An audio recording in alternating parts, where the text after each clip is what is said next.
Hello, it's Jill back again, and we're going to run through the final assignment for understanding and supporting behaviour. This time you're developing a case study. This case study is due on Monday in week 12. It's worth 30% of your overall grade, and you're writing 1,500 words for this one.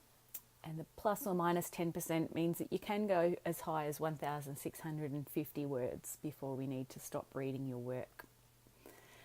I want to just skip down to the learning outcomes. You can see it's that our unit outcomes for this assignment are related to outcomes 2, 5 and 6. So you're going to be looking a lot at frameworks and models and ones that are appropriate for these cases. And you're also focusing in on strategies for working with families and talking about the role that external agencies and professionals have when you're working with children. You'll notice that dot points 5 and 6 haven't been a focus for your other two assignments, so keep this in mind that this is a focus for this case study. So you'll see that the assignment details guide you towards choosing one of these two cases, and we'll go over those in a moment. Now, I want to highlight the little section at the bottom because this is what you're focusing on when you're writing your case study. We're focusing on showing your understanding of strategies for responding to children. And as I just mentioned, you're also looking at communicating with the child, with families, and other external agencies. So these are key in your development of your case study.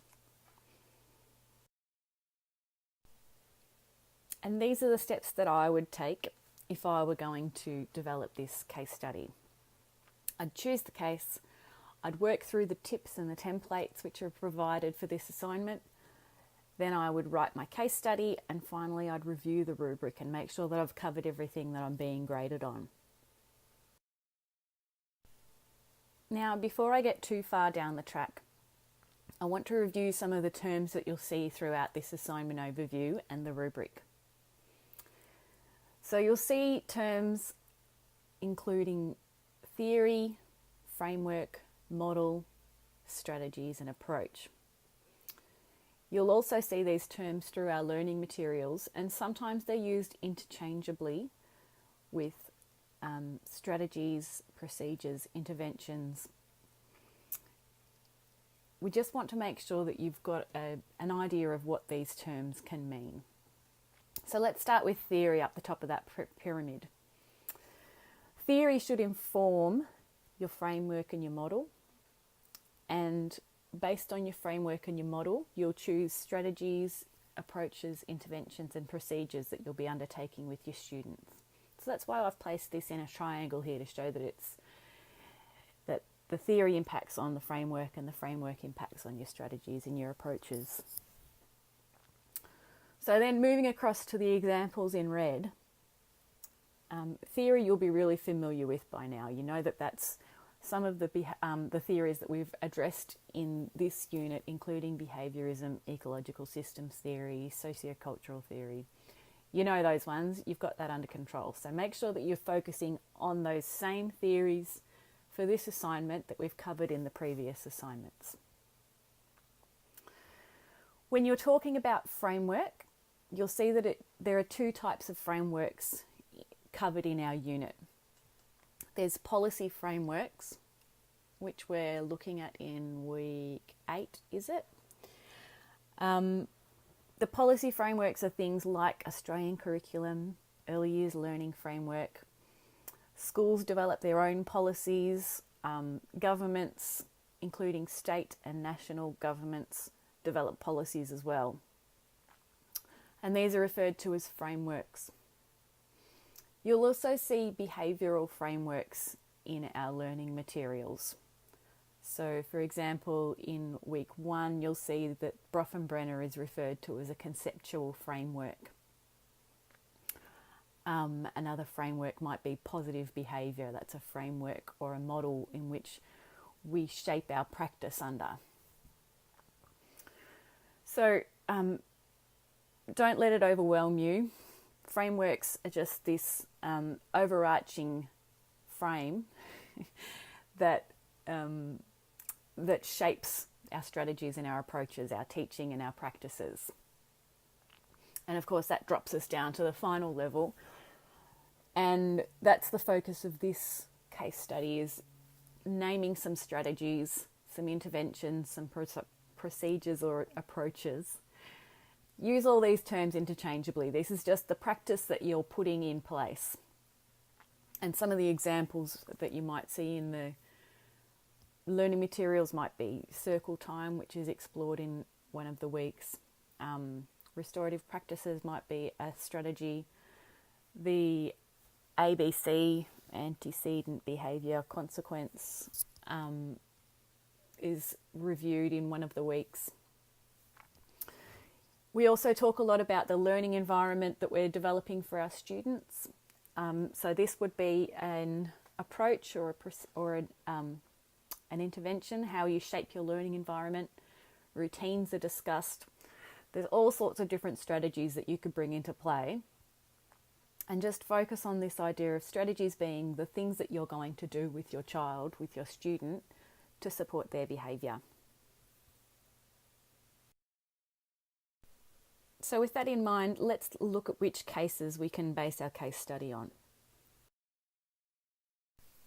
You're going to choose some strategies and some interventions for either Gemma or Ahmed. Now, Gemma is in kindergarten or preschool, so this is the final year before they commence primary school.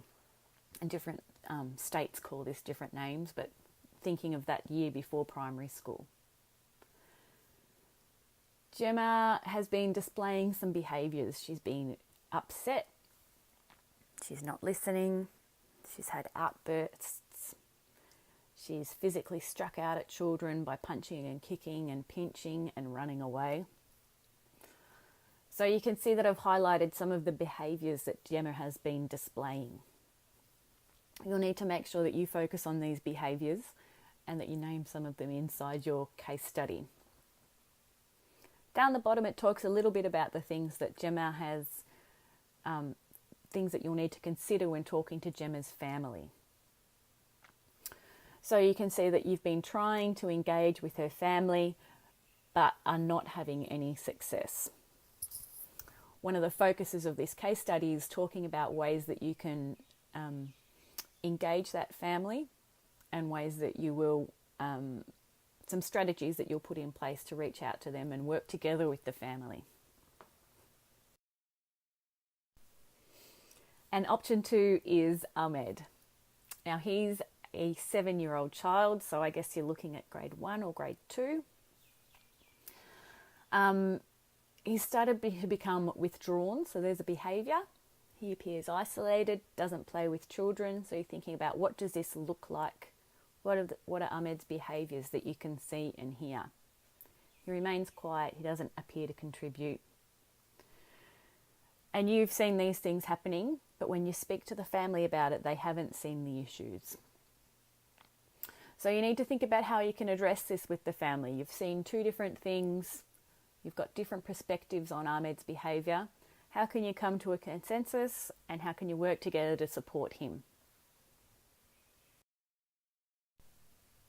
When you read the tips sheet, you'll see that it helps you to make sure that you're identifying familial and ethical considerations. You might be able to infer a culture of these children based on their name, but we don't want you to do that. We're not inferring things from these case studies.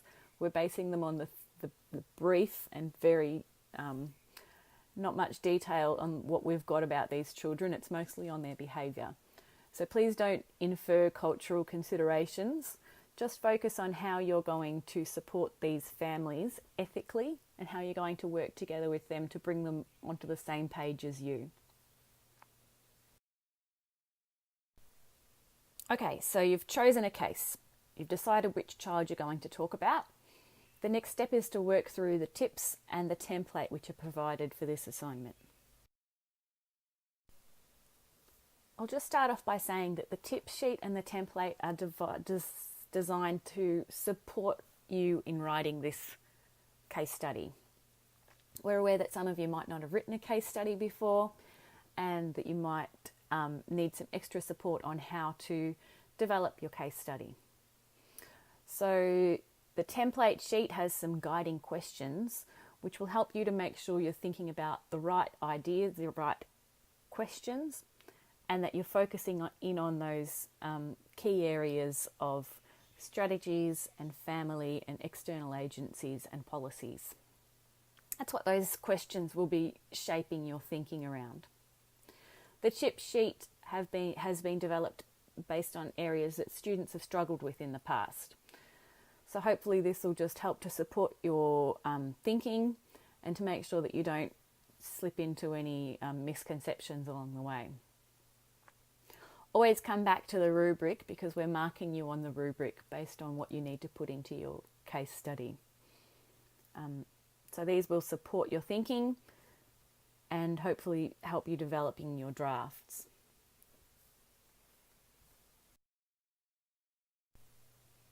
So here is the template, and you'll see that you need to start by naming the case study. We need to make sure that you put in whether you're talking about Gemma or Ahmed. When I look down the questions, there's some similarities, and I just want to explain how these similarities are different. So question 1 asks you about the student-specific behaviours. How will you support that student and impact on their own behaviour? And you might think that question 6 is quite similar to this. They're both talking about strategies and interventions. Question 1 is looking specifically at the student. Question 6 is more broad. It's the behavioural model and how do the strategies align with that behavioural framework or the behavioural model. So it's also teasing out your strategies because strategies are the key focus of this case study. You'll need to speak a lot about how these strategies work and why they're important for this student and how they relate to the framework. There's also similarities between questions 3 and 5. So questions 3 and 5 both talk about external agencies and professionals.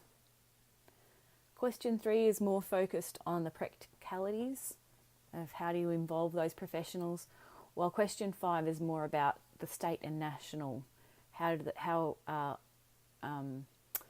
external support organisations on large scale, how do they relate to your practice and how might they relate to policy frameworks.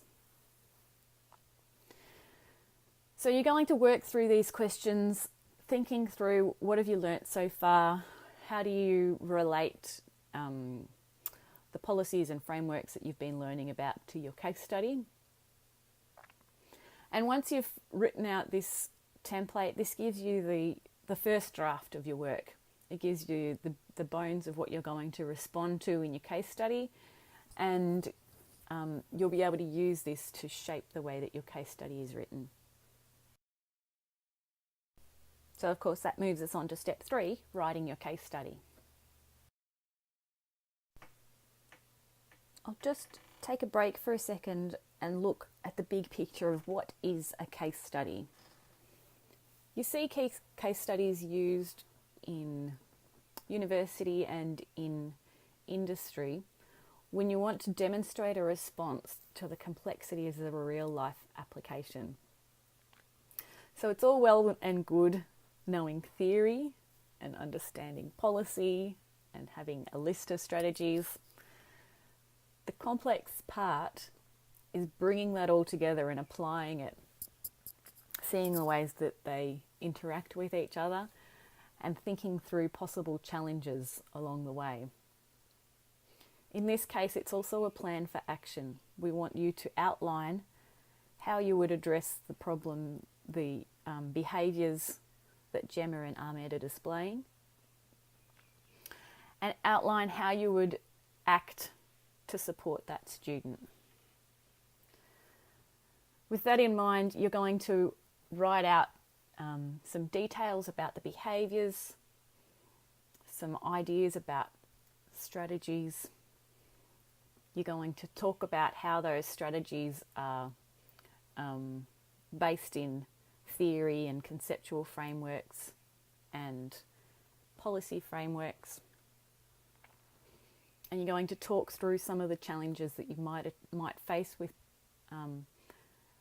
talking to families, and how you'll make sure that you're working ethically with those families.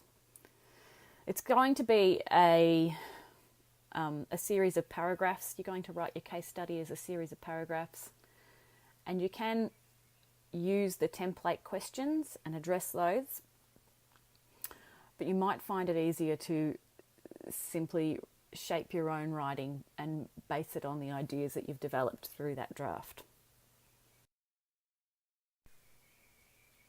So when you explore the rubric and the assignment details, you'll see terms like weave and flow. And in that way, we're expecting you to talk about theory where it's appropriate, talk about policy where it's appropriate, bring in links to strategies where they're appropriate, and give us a clear idea of how you would work with these students. Just some details that you'll need to know. Please include the case name. As I highlighted before, make sure that you name whether it's Ahmed or Gemma that you're talking about. There's no need for an introduction or a conclusion, so just jump straight into some of the behaviours that you might be seeing, or some of the an overview of some of the things that you'd like to address with this student. And to show us that you are addressing the assignment requirements, it's a good idea to use some of that rubric terminology. So things like strategy, framework, model, using those sorts of terms, the theoretical names, the theory names, all of those, making sure that you use the correct terms in your writing will help us to show us that you have that clear understanding, that you've understood what the unit's all about. When you're writing a case study, write it in third person, and as I said, use paragraphs. You can use subtitles. This isn't an essay, so if subtitles help you to manage your structure, and you want to say strategy 1, strategy 2, or you want to talk generally about introducing the student and the behaviours, you can use those subtitles if they help, or you might even use them when you're drafting and then remove them before you submit. And it is an academic piece, so make sure that you are making lots of citations to your research, to our learning materials, to policies like Australian curriculum or early years learning framework. Make sure you include lots of citations to back up your ideas. And just to reiterate here, throughout your case study, you'll need to talk about the student and their behaviour. You'll need to name strategies, and that's plural. And it talks about a range of strategies, so you're looking at approximately 3 to 5 strategies. I'd always err on the side of the lower number, so I'd probably go with 3 strategies and talk about them in detail rather than trying to squeeze too many strategies into this 1,500 words. Make sure you're really clear on theories, that you include a theory in there. If you choose to focus on more than one theory, that's okay, but do remember it's only 1,500 words, so keep it brief. And we've already talked a lot about theories in these assignments so far. So basically we're just needing you to make sure you link to theory, that you show an accurate connection to the ideas that to the strategies that you're sharing. You don't need to explain the theory again. You've done that in your previous assignments. And the frameworks and models that I've been talking about, these are focused on in the rubric, so make sure you do use those terms in your writing. Make sure you focus on working with families, and that you talk a little bit about external agencies and when and where you would draw on them and how you might bring them into the conversation. And that brings me back here to step 4, where you would review the rubric and make sure that you've got everything covered accurately. So I have copied the past descriptors here. These are the things that you'll need to make sure that you include in your work in order to meet the past requirements. Working from the top. The first one talks about demonstrating an understanding of behavioural theory, frameworks and models. You can see those terms in there. So those are the things we're looking for you to name and describe and connect to when you're writing your case study. So it's responding to behaviour. You're always talking back about those behaviours that we identified way back at the start that Gemma and Ahmed are displaying. And you can use some of the week 2 materials to support your understanding of behavioural theory, models and frameworks. The second bullet point, you're identifying behaviours and reasons for these behaviours. Now this did trip up some people on assignment 1. Make sure you name the behaviours, and I've even highlighted them back on those case studies back at the start.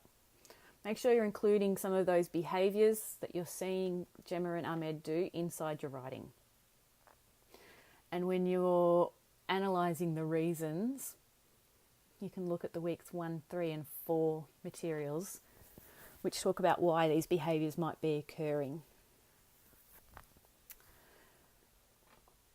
Bullet point 3, you're going to be demonstrating knowledge of strategies and interventions. So you're going to name the things that you'll be doing to support development of better behaviours or more appropriate behaviours. Weeks 8, 5 and 10 have some ideas about strategies and interventions. Down to bullet point 4, you can see that we're talking about families, community and support agencies. So you're saying how you're going to get your families to work together with you, what community agencies and what professionals you'll be drawing into the conversation. And it's not to say that they're definitely needed. You might be saying there is a possibility that these different professionals will be needed. And you can look through weeks 7 and 9 to talk about those different ways to work with family and different agencies. And the final, well not the final, but the next most important bullet point is that relationship between theory and approach. So you can see that theory is still really important in this assignment, that you'll be saying this strategy demonstrates, say, the ecological systems theory in that so some of the things that the strategy or the approach is doing and why it's linked to behaviour theory. You can see I've highlighted explained. You're explaining how they link together and how they are connected. And of course, don't write off the final 2 bullet points. Please make sure that you focus on good expression, clear expression, and that you are hitting all of these points, that you include each of these requirements.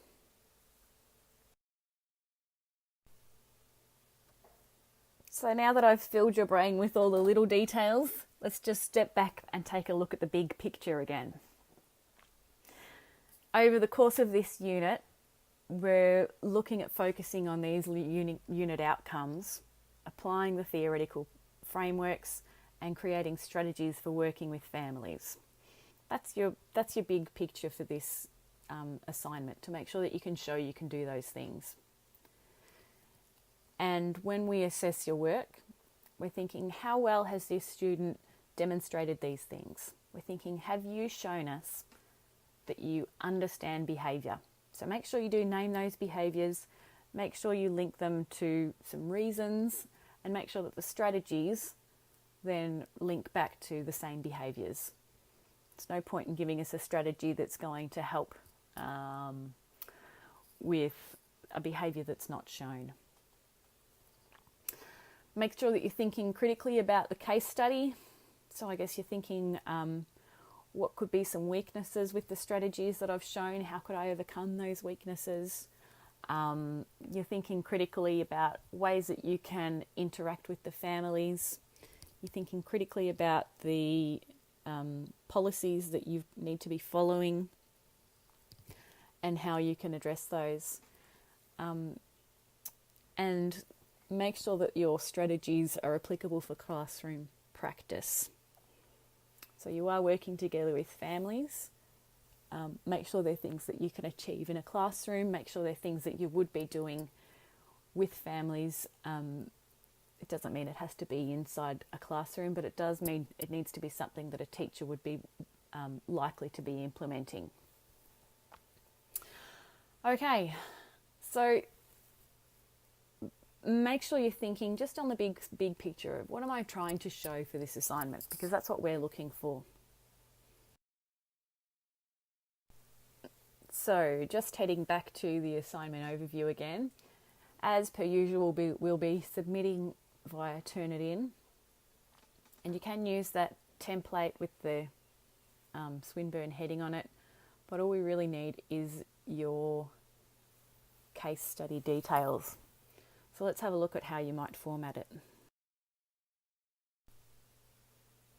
This assignment doesn't have any specific formatting requirements inside the rubric. Just keep in mind that we won't be marking you on the way that you format, but we do ask that you please make it size 12 font and double spacing, just to make our marking a little easier. And you can also use these guidelines. So you can use an APA style title page, that's optional. Start the next page with your case study, and please name Gemma or Ahmed at the top of that case study. Follow that with your 1500 word case study written in paragraphs, and then start a new page for your APA style reference list. Remember to make sure that you are citing credible academic sources throughout your writing, and that there's lots of support on both APA and formatting inside the student portal. The $1 million question is, what can you sneak in and out of your word count? In this case, your case study, your titles, your subtitles, and if you choose to include the questions from the template, they're all included inside your word count. You don't need to count the cover sheet or the reference list inside your word count.